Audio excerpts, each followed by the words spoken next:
De la lumière au mètre. La lumière nous entoure en permanence, qu'elle soit artificielle grâce à l'électricité ou bien naturelle avec le soleil.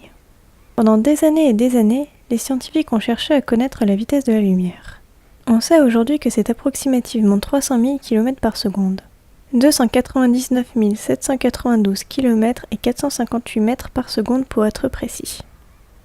C'est tellement rapide que durant longtemps on a pensé que la propagation de la lumière était instantanée. Il ne pouvait y avoir que deux états, avec lumière ou sans lumière.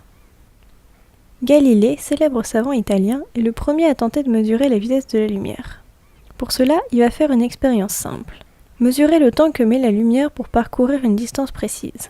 De nuit, deux observateurs équipés de lanternes dont la lumière est masquée se placent à 1800 mètres l'un de l'autre.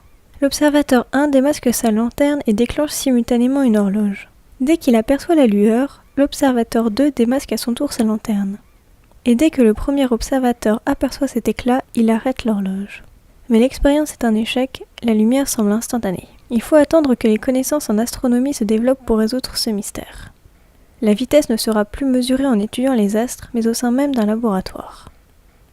Différentes expériences vont être réalisées à l'aide de roues dentées ou bien de miroirs tournants. Chacune d'entre elles va donner des résultats sans grande précision. Ces imprécisions sont trop décevantes pour les scientifiques qui cherchent à connaître à quel point la Terre est éloignée du Soleil. Car pour déterminer cette distance, utiliser la vitesse de la lumière est une des solutions. En effet, la vitesse est une distance divisée par un temps.